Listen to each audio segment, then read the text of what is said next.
الحمد لله نحمده ونستعينه ونستغفره ونؤمن به ونتوكل عليه أما بعد فأعوذ بالله من الشيطان الرجيم بسم الله الرحمن الرحيم وما أرسلناك إلا رحمة للعالمين اللہ مولانا علی العظیم۔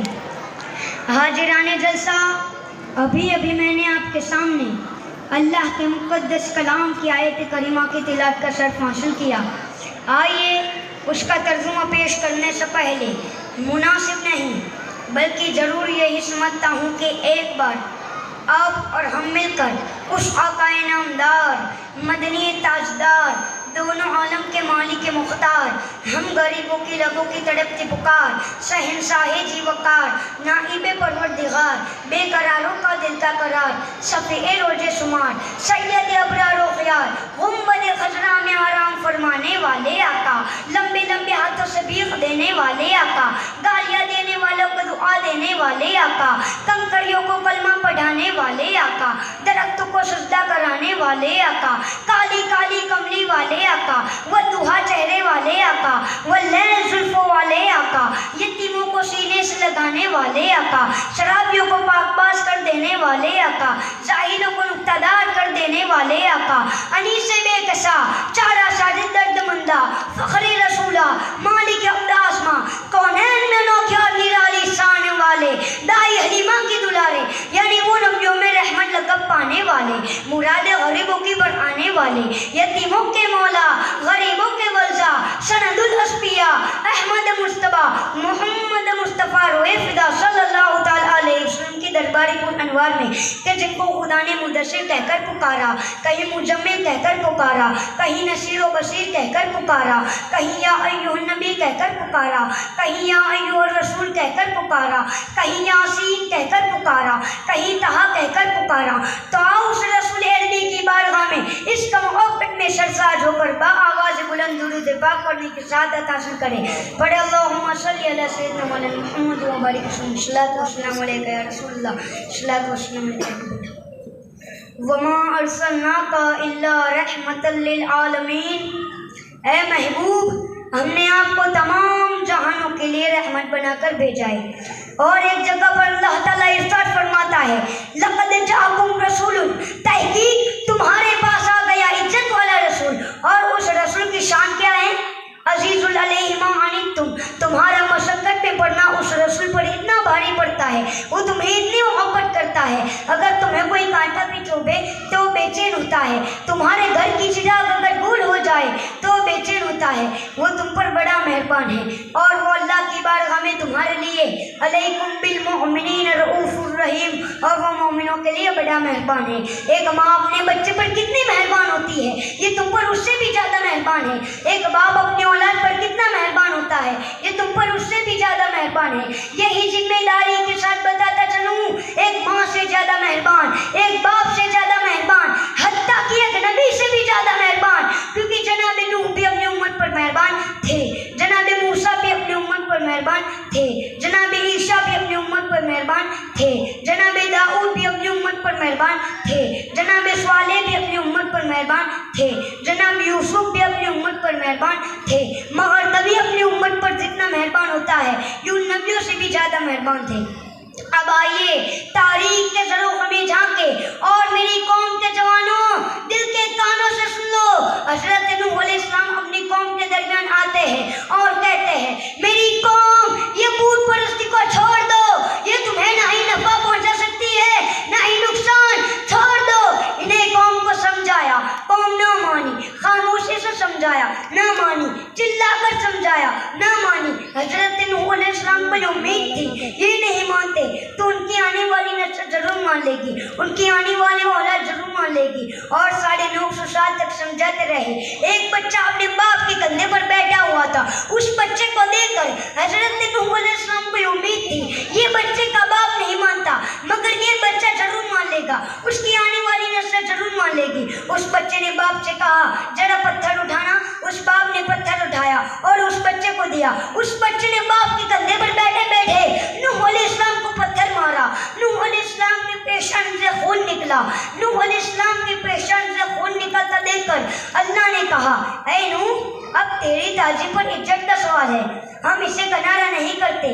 نوح بول کیا کرنا ہے؟ نوح علیہ السلام کا نام عبدالغفور تھا۔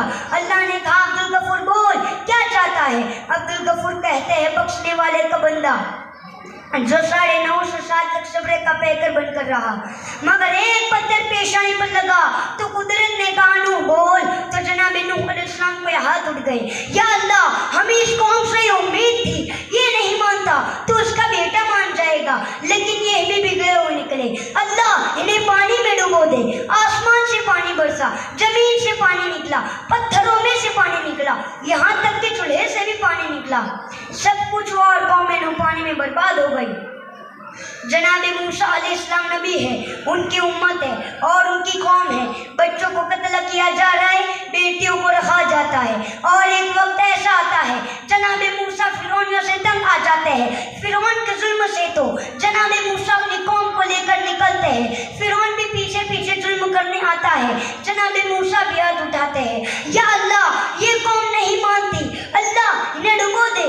اسی طریقے سے قوم لوط بھی نبی علیہ السلام کو ستایا، آپ نے منع کیا۔ قوم نے کہا اے لوط تو بڑا شریف بندہ ہے، ہم تجھے اپنے بس سے نکال دیں گے، ہمیں تیری شرافت کی ضرورت نہیں ہے، تو ہماری طرح بشر ہے۔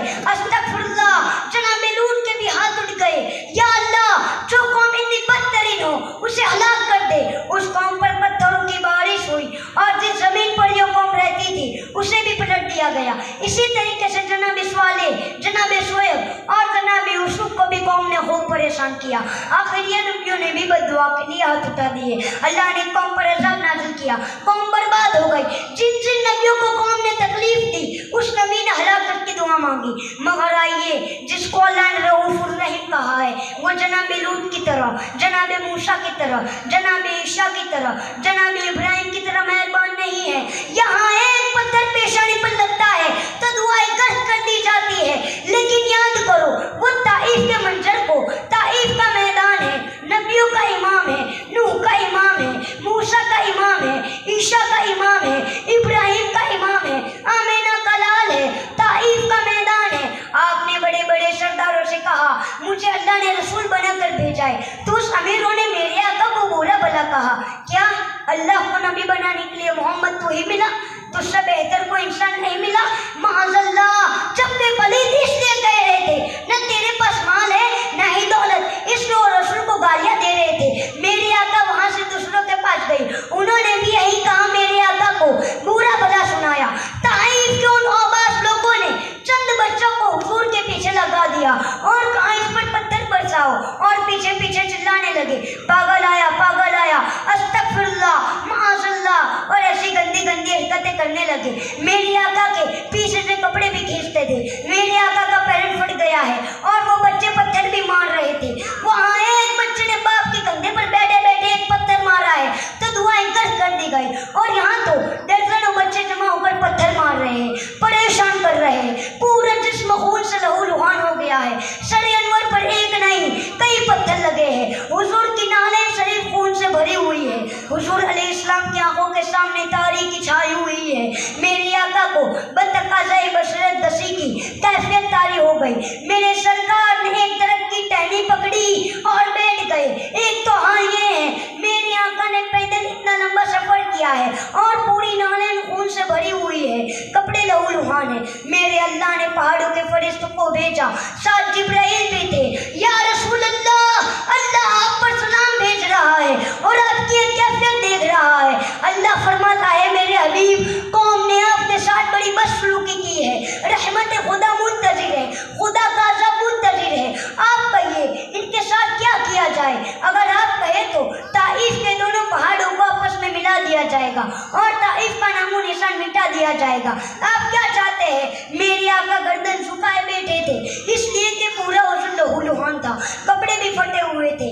میرے آقا نے چہرے جبریل کی طرف دیکھا، آنکھ میں آنسو جھلملانے لگے، اور میرے سرکار نے فرمایا اے جبریل میرے اللہ سے کہہ دے اس نے مجھے لوگوں کے لیے عذاب بنا کر نہیں بلکہ رحمت بنا کر بھیجا ہے۔ اے جبریل میں امید کرتا ہوں اور دعا کرتا ہوں یہ مجھ پر ایمان نہیں لائے تو ان کی آنے والی نسل ایمان لائے گی۔ وَمَا أَرْسَلْنَاكَ إِلَّا